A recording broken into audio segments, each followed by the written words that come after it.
Hello, welcome to my video. Thank you for being here. It's nice to see you. Today, I want to talk about how and why I catalog my books. I started doing it about a year ago, and it's something that I imagine will be doing for the rest of the existence of my library. Now, I want to catalog my books for a few reasons.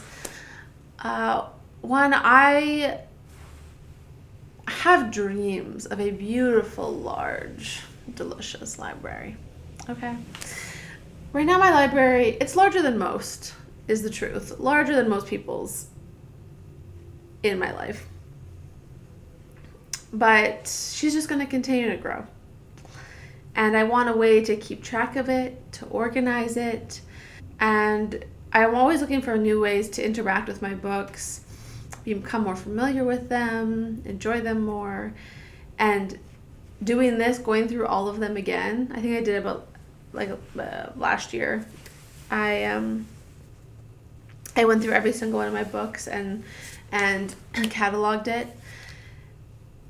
It got me reacquainted with some of the ones that are hidden in the back. Whenever I even revisit books, go through a stack that I haven't seen in a while, reorganize my shelves, it gets me excited again to read all these books.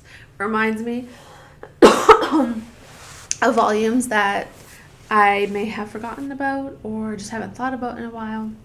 So even though maybe it's a little superfluous or a little unnecessary, at least at this point, I enjoy it. And so for that reason alone, that's a good enough reason to do this. I just love books. And I want to celebrate them and always have them as part of my life. And this is just another way that I can spend time with them. Anyway, okay. Those are the main reasons, I guess, why I want to catalog my books. Keep track, organize, spend time with. They're good. Now how? How do I catalog them? Would it have probably made the most sense just to do a little spreadsheet? You could organize, you could filter, you could sort, you could search. Yeah. You could edit. But I don't want that. I do not love an electronic spreadsheet. I don't want to have to input that data every time I come home with a book.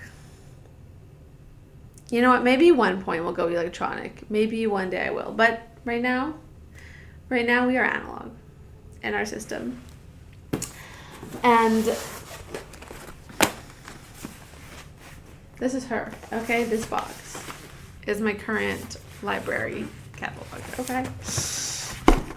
These are a bunch of legit library cards. Okay. I got them from this, you see this office company. Oh. I just ordered the smallest amount that I could, which was 1,000. And I ordered these cards because they are meant for keeping records. The paper is really high quality. I'm pretty sure it won't disintegrate, or it'll be able to withstand the ink, you know. I wanted to get cards that were going to last. So I got these. I will probably have to get more in the future. We have used, I guess, over half. There's a few that obviously I made errors or I got rid of the book, so then the card has gone. But we've used, I don't know, what's that, 700 maybe? Cards. Maybe not quite. Maybe 600. 500? Anyway. So, these cards. I have one card for every book. And I've just handwritten the info on it. I'm keeping it, oh no, Lost the spot. I'm keeping it real simple. Okay. Here, we'll grab this one. This one is just a book by Joseph Conrad. I just have his name, the name of the book, and the year of the copy I have, the year it was published. Some of my books don't have the nice date in them. Older books don't always have the date in them, so then I don't put it, and it's not a big deal. Mostly the author and the title. Sometimes I'll throw in the translator or a little extra tidbit of information that I think would be helpful, but I didn't worry about making them official library standard cards. You know what I'm saying? It's just for me. It's for me, so I do what I want. The ink I use, also important because I don't want that to eat away at the pages over the years, is this D. Atramantis document ink. I use this stuff. This is my main fountain pen ink. I have a few different bottles of it, like the basic, the cyan, magenta, etc. And I mix my own inks. But for this, I usually just use black document ink, waterproof, doesn't deteriorate the pages. Delicious. And that's kind of it. When I first went through and did it all, it was a project. I would just take a chunk, 10, 20 books at a time, a day, write the cards, and alphabetize them. And now, every time I buy a new book, I make its own little card.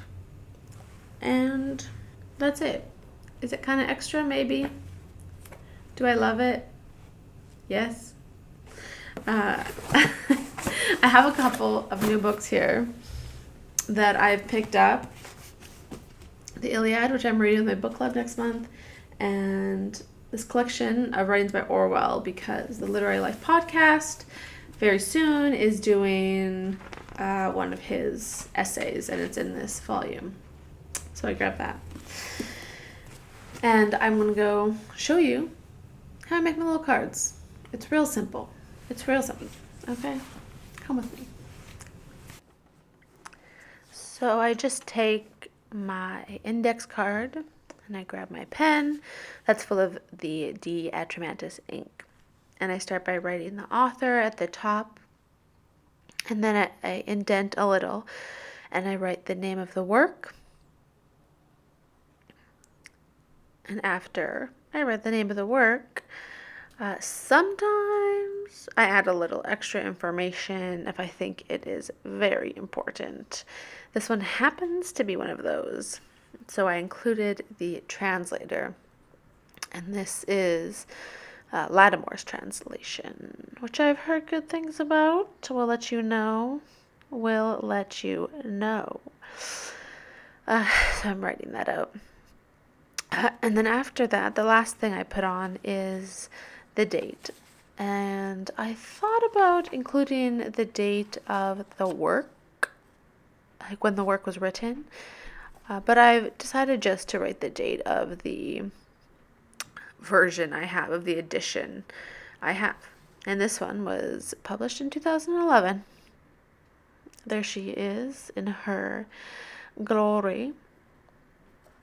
And then I just pop her into her little alphabetical slot in my box. One day, I hope to make a beautiful drawer for these. But currently, they're just in a box. Same situation. Little George Orwell. Title. Author, date. Tucked away. Beauty. That's it. That's all. Do any of you catalog your books? I tried doing it electronically a long time ago, and it always just seems exhausting to me, and I give up. But this I have kept up with. So I'm going to stick with this. Let me know if you also catalog your books or what you do to keep track, or if you think it's a waste of time. Maybe don't tell me that. I know it's not. It's not a waste of time for me. Okay? Relax. Thank you for watching. Please subscribe. Please like. Mwah. And hope you have a good day. And I'm going to the beach. I'm already wearing my swimsuit. So, see you at the beach. Bye.